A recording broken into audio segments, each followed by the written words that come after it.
I heard the pop of a cork before I saw the boat. The sound carried across the water like a gunshot, cheerful, carefree, and utterly out of place. It wasn't the kind of pop that belonged to a peaceful Sunday morning.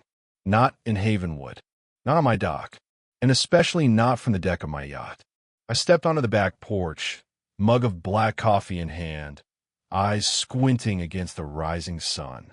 For a moment, the world was calm. The light danced across the Atlantic like diamonds. The air smelled like salt and pine. And then the music hit, bass-heavy, thumping, and completely at odds with the serenity of the sound. My breath caught. There she was, the Maxine, my 70-foot dream, my floating sanctuary. Only now she looked like she'd been swallowed by a college frat house and spat back out covered in sequins and shame. Red Solo cups littered the deck like confetti.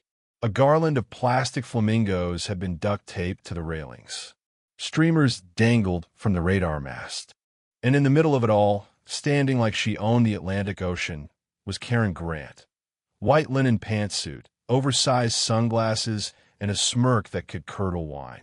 Right behind her, adjusting her bikini top and taking a selfie with someone's champagne bottle, was Tiffany, her younger sister and her shadow in chaos. I stood frozen, not in shock. That would have been too kind, but in the suspended, stunned silence of a man watching a sacred thing desecrated. The Maxine wasn't just a boat. It was my legacy. I named her after my wife, Maxine, because they shared the same traits: strong, elegant, and impossible to replace. The screen door creaked behind me. Max stepped out, barefoot, her arms folded, hair still mussed from sleep. Her eyes followed mine and locked onto the scene below. "You're seeing this too, right?" she asked, voice calm. Too calm. I nodded. I wish I wasn't. One of the partiers, shirtless, sunburnt, and already dancing, nearly toppled overboard. Karen caught his arm and laughed. She looked directly at us, lifted her glass in a mock toast, and took a long, deliberate sip. "Much deutend." "We were gone 3 days," she said. 4, I corrected. "Just got back last night." She didn't blink. "You locked the gate to the dock." "Double-locked it." "New padlock, code changed." Her gaze stayed on the boat. They climbed the fence. Or picked the lock. Max finally turned to me. "We should call the police." I shook my head. "And tell them what?" "That the president of our HOA broke into our dock and threw a party on our yacht while we were out of town." I paused. They'd call a misunderstanding. She didn't respond. She didn't have to. We both knew how this played out. Karen had been a thorn in our side for years, hiding behind rules and technicalities, using her title as a weapon and her charm as a shield. And now she'd escalated, turned our private dock into her personal nightclub. Max looked down at the mess, then at me. "She's not going to stop, is she?" "No," I said quietly. "She's not." Max stepped closer, eyes locked on mine. "Then you need to decide, right now, are we going to fight back?" I didn't answer immediately. I watched Karen on the deck of the Maxine, waving to another neighbor like a queen on parade. The rage I expected didn't come. What came instead was clarity. Cold, sharp, clean. "I'm not calling the police," I said. Max's eyes narrowed. "Then what are you going to do?" I took a slow sip of my coffee and smiled, but there was no humor in it. "I'm going to invite her for a cruise." Mux blinked. A cruise. Sunset. Just her, Tiffany, and me. A little peace offering. I looked back at the boat, now rocking under the weight of a dozen dancing bodies. Max didn't say anything, but the silence between us was heavy. She knew me, and she knew that smile, the one that didn't reach my eyes. Because I wasn't planning peace. I was planning war. Karen Grant didn't used to be a problem. Back when Max and I first moved to Havenwood, she was just a neighbor with a well-manicured lawn and a perfectly neutral front door. She waved politely. She offered us stale brownies once. She even complimented our dog, back before we had one. But then she ran for president of the HOA, and something in her snapped into place. It was like she'd been waiting her whole life for someone to hand her a clipboard and say, rule the neighborhood. And rule she did, with beige fury. It started with the mailbox incident. We had a perfectly good black standard issue mailbox. But Karen decided all mailboxes now had to be Cumberland cream, a color so bland it made drywall look exciting. The approved vendor? Her brother-in-law. Then came the lawn height rules, the door color mandates, the no overnight guest parking. Notice she personally taped to Max's cousin's windshield at our anniversary dinner. But we gritted our teeth and played nice. We weren't here to fight. That changed the day she touched the Maxine. She didn't just cross a line. She pole vaulted over it in 5-inch designer wedges. That evening, we walked the property together, me and Max like generals surveying a battlefield. The broken padlock on the dock gate still dangled, severed clean through. Wine bottles floated lazily against the pilings, clinking like ghost bells. A stiletto heel had embedded itself between the boards. Max kicked it into the water. "I'm calling a locksmith tomorrow," she muttered. "I'm calling Tom tonight," I said. Our neighbor Tom was the unofficial watchman of Havenwood, a retired air traffic controller who now monitored birds and HOA drama with the same level of intensity. If anyone had seen something, it was Tom. We found him on his porch with a pair of binoculars and a whiskey the color of wet rust. "I saw the whole damn thing," he said without preamble. "She scaled the gate like a cat burglar." Tiffany held the cooler. Looked like cheap rose and entitlement. I smiled. "Did you get pictures?" He grinned and patted a manila envelope. "Photos, video, timestamps, guest list. Some guy even brought a drone. I've got everything but a soundtrack." "Keep that safe," I said. "We may need it." He leaned in, his tone suddenly serious. "You planning to fight her head on?" I shook my head. "No. Karen wants a war on her turf, in HOA meetings and bylaws. She wants me yelling so she can file complaints. This time, I'm changing the arena." Tom sipped his drink. "Let me know when the curtain rises. I'll bring popcorn." Later that night, Max and I sat at the kitchen table, the same one we bought off Craigslist when we first moved here, still chipped on the corner. The silence stretched between us, heavy and thoughtful. "She's going to try something else," Max said. "Once she figures out you're not mad, that you're calm." "She already has," I replied. "That party wasn't random. It was a message. She thinks we're weak." Max studied me for a long time, her fingers tracing a ring around her wine glass. "You're not doing this just for us, are you?" I exhaled slowly. "No, I'm doing this for Mr. Henderson's roof. For every family she fined for Christmas lights and sidewalk chalk. For the teenage kid she reported because his car had a dent in it." She nodded once. "Then you'd better win." I stood, the plan taking sharper shape with every beat of the conversation. "I'll need your help. Always." I kissed her forehead. "Then let's set the bait." The next morning, I walked up Karen's perfect stone path, wearing my best worn-out contractor smile. Her porch was a showroom of artificial civility. Wicker chairs, wind chimes tuned to smugness, and a doormat that read "Bless this mess" without irony. Karen looked up from her tablet, eyes hidden behind giant sunglasses. "Morning," I said cheerfully. She tilted her head. "Oh, hello." No apology. No acknowledgement. I grinned. "I just wanted to thank you for the boat party." Honestly, I was touched. Her eyebrows lifted a fraction. I figured it was time to bury the hatchet. You and Tiffany doing all that work, entertaining the neighbors. I thought, why not return the favor? I let the silence hang. She didn't bite, not yet. "I'm taking the Maxine out next weekend," I continued. "Sunset cruise. Just you, me, and your sister. Peace offering. No hard feelings." She hesitated, the suspicion flickering like a candle, but then it died beneath a smile that reeked of victory. "Well," she said smoothly, "that sounds delightful." It wasn't a yes. It was a confession. The plan was already set in motion when the first real doubt crept in. It came in the form of Max's voice, not loud, not angry, just quiet enough to cut through every layer of confidence I thought I had. We were sitting on the back porch watching the water ripple under a cotton candy sky. The Maxine bobbed gently at the end of the dock, her hull scrubbed clean, her chrome shining again. But I didn't look at her. I couldn't. I know that look, Max said softly. I raised an eyebrow. What look? The one you had before you stormed out of the HOA meeting with a copy of the bylaws in one hand and a crowbar in the other. That never happened. It did in my head. I tried to laugh, but the sound didn't come. She reached over and placed her hand over mine. What are you really planning? She asked. No jokes. Noches voy meterfers. Tell me. I looked at her, really looked at her. This woman who had weathered Karen's tyranny at my side, who had patched up Mr. Henderson's roof without being asked, who had swallowed her pride again and again just to keep the peace. She deserved the truth. So I told her everything. About David Shunn, my old Army buddy turned Coast Guard investigator.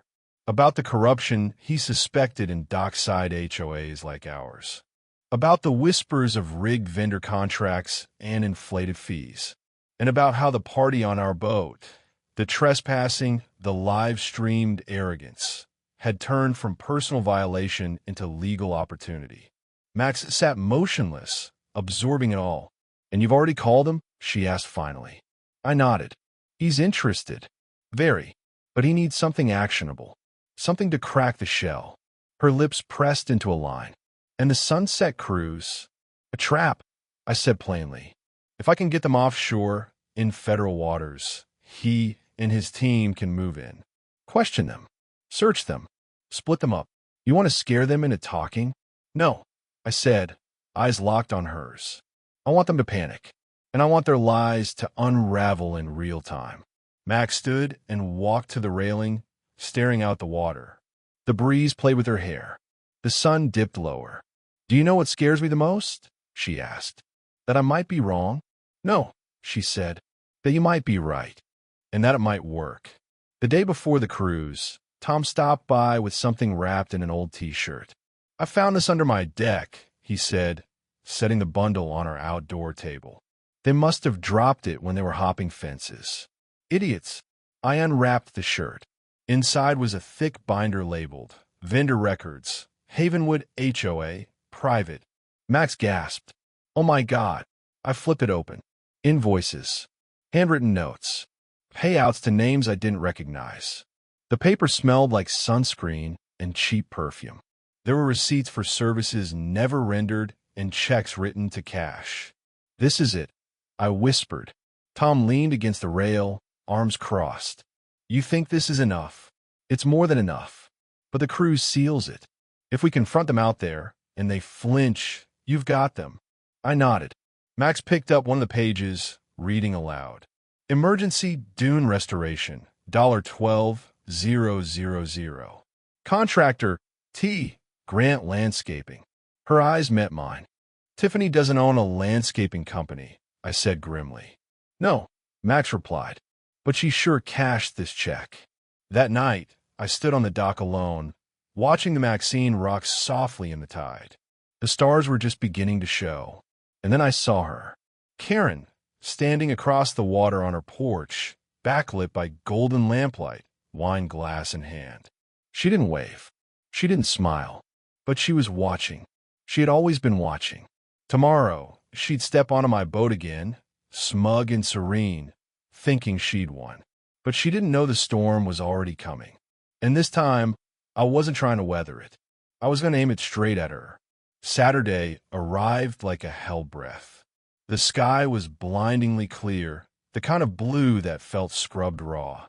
The water shimmered like polished glass. Everything was calm, unnervingly calm. It was the kind of day people prayed for when they bought a boat. It was also perfect for a trap. I spent the morning cleaning the Maxine again. Every rail wiped, every chrome piece gleaming. I left the wine-stained cushion untouched, a quiet reminder of their last trespass. I stocked bottled water, loaded a few dry snacks, and made a call to David Shunn. We're set, I said. 3 guests on board. Estimated departure, 5. I'll be in federal waters within the hour. You sure you're ready for this? He asked, voice low and tight. I've never been more sure of anything in my life. I could almost hear his nod over the line. We'll be watching. At 4:45 p.m., Karen and Tiffany arrived in full regalia. Oversized sunglasses, flowing beach cover-ups, dripping smugness like perfume.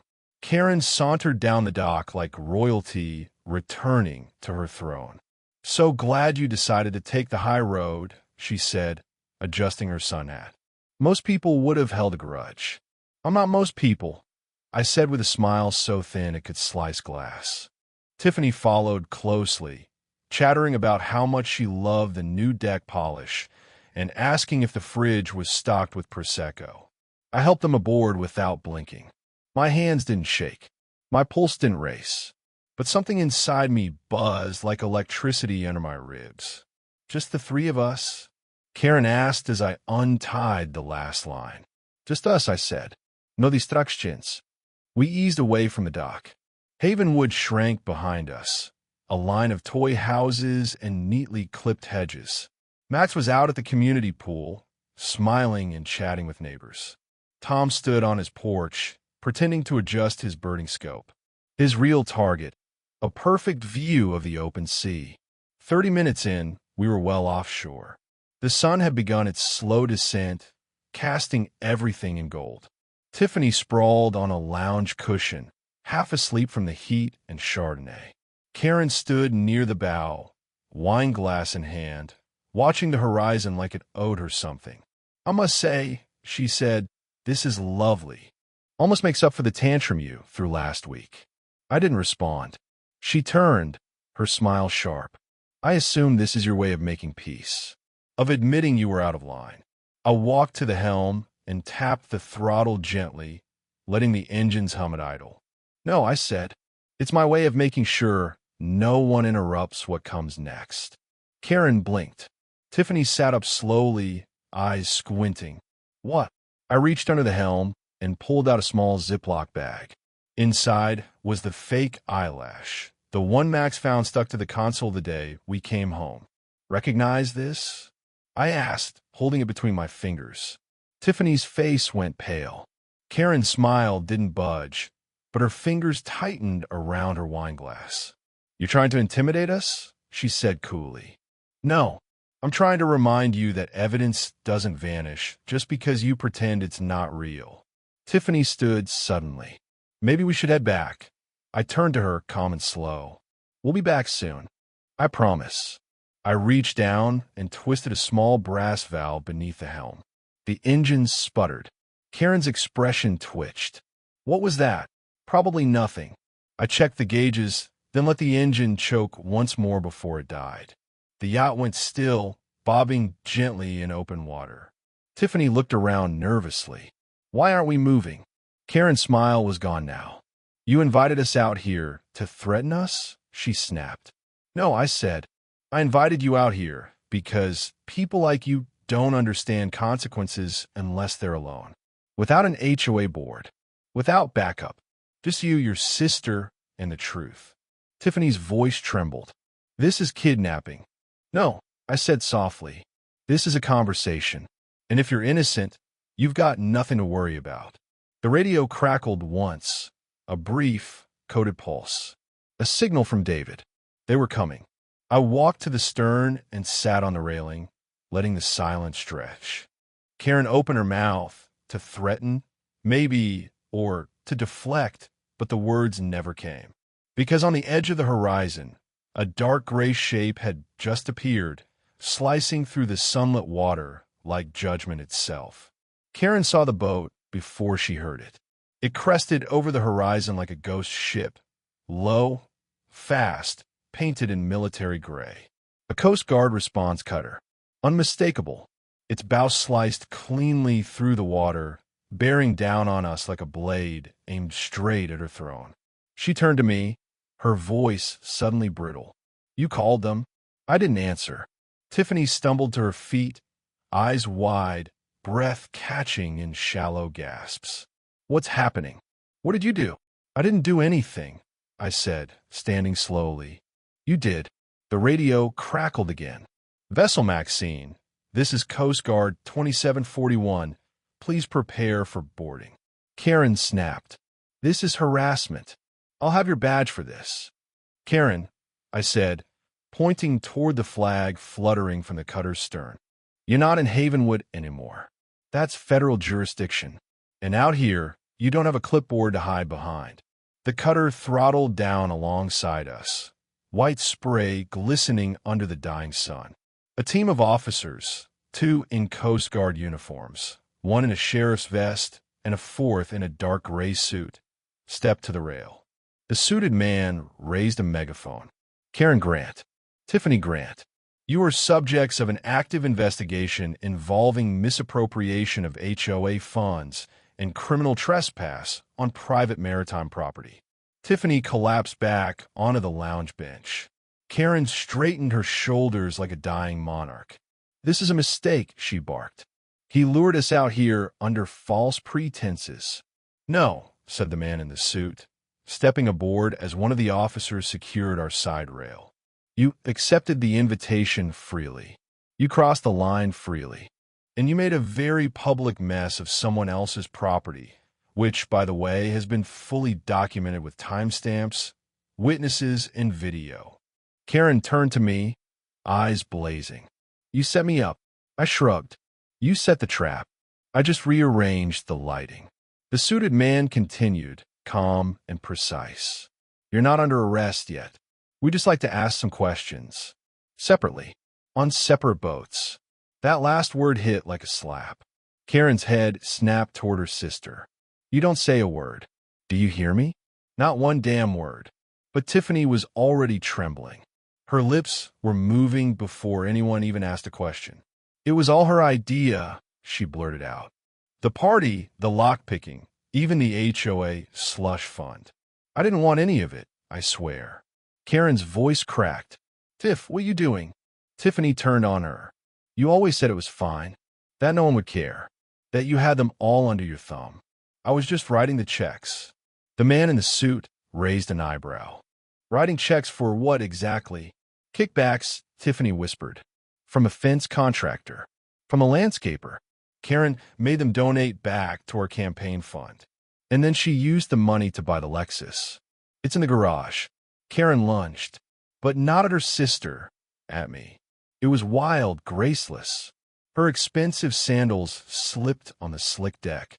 She threw herself forward, fists curled like claws. "You ruined me," she screamed. I didn't flinch. The Coast Guard officer stepped between us in a blur and took her down with practiced precision. Karen landed hard, her cheek pressed against the deck, her hair a tangled crown of defeat. "You think you've won," she hissed up at me, her voice low and venomous. "This isn't over." I looked down at her. This woman who had made our lives hell, who fined a dying man for storm damage and sent warning letters for porch wind chimes. "You're right," I said. "It's not." The agent turned to me. "We'll escort them back to shore. We'll need a statement." I nodded, still watching Karen as they pulled her to her feet, wrists cuffed loosely in front of her like some dethroned monarch being paraded through the square. Tiffany sobbed as she stepped onto the response boat, already giving names, dates, numbers. Karen didn't look at her. She only looked at me. With hate. With fury. With the cold, shaking rage of someone who realizes their reign is over. Not with a bang, but with silence. With facts. With consequences. As the cutter peeled away into the rising wind, I stood alone on the Maxine, staring out at the fading sun. For the first time in years, it felt like it might actually rise on something better tomorrow. 6 months later, Havenwood doesn't look much different. Same hedges trimmed within HOA regulation. Same wind chimes swaying under porches. Same quiet roads, whispering with bike tires and sprinkler arcs. But underneath that polished surface, something profound has shifted, like the tide, reversing direction beneath glassy water. Karen Grant is gone, convicted of embezzlement, conspiracy to commit fraud, and 6 counts of property abuse. Her trial was swift. Her sentence, not lenient. She was escorted out of court in a beige pantsuit far less flattering than her usual whites, her jaw tight, her hands bound.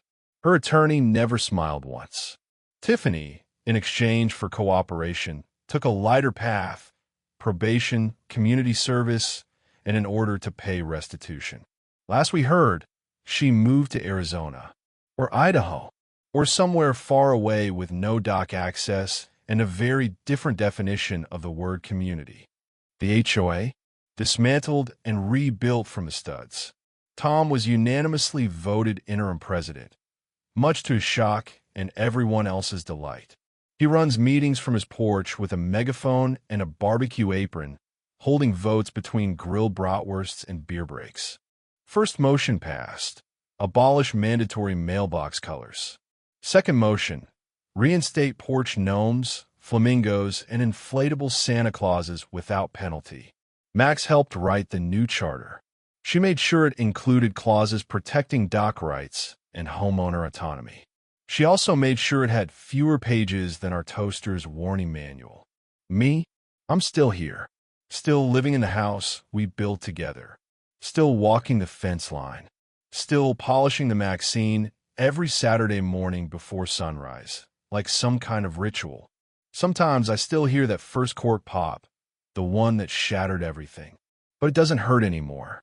It just reminds me where the line was drawn. One evening in early October, Max and I sat on the deck of the Maxine, anchored a few hundred yards offshore. The sky blushed with the last fire of sunset, the water a mirrored sheet of orange and silver. A gentle wind kissed the sails of distant catamarans. She had her bare feet up, wineglass in hand, eyes on the shoreline. "It's quiet," she said. It was. No Karen's golf cart. No surveillance drones disguised as HOA maintenance checks. No tension humming under our ribs. "It finally feels like ours again," she added. "It always was," I said. "We just forgot." She glanced at me. "Do you ever think about it? About what we did?" "All the time." And I think we answered the question. She didn't speak for a long moment. Just watched the sun melt into the ocean. "Which question?" she asked. "How far a man is willing to go to protect what's his. His home, his wife, his peace." She leaned her head against my shoulder. "It wasn't just about us, was it?" "No," I said, thinking of Mr. Henderson's roof, the neighbor fined for a birthday banner, the teenage boy humiliated over a truck decal. It was never just about us. We sat in silence, the kind you earn. Later, as we prepared to head back in, Max glanced at the wine bottle resting near her feet, a cheap bottle of roseweed kept unopened. "Is that the same kind she spilled all over the cushions?" she asked. I nodded. "You planning to keep it forever?" "No," I said, "just until I forget why it mattered." I picked it up and, without ceremony, tossed it overboard. It hit the water with a soft plunk and sank without resistance. Muck schmirked. "Closure?" "No," I said, "just ballast. There are no more sirens on our street. No more fines nailed to doors or threats delivered in cursive. No more feeling like we're trespassers in our own backyard." Karen taught me something, not just about power or cruelty, but about how peace isn't something you inherit. It's something you claim, and sometimes defend. That's what I tell people when they ask about the incident. When new neighbors hear whispers about the boat or the HOA takedown, they think it was some wild, revenge-fueled scheme, a viral story wrapped in spectacle. But I don't tell them about the sunset cruise or the Coast Guard or the ledger hidden in encyclopedias. I tell them this. Every man has a breaking point, and every tyrant forgets. The quiet ones are always the most dangerous.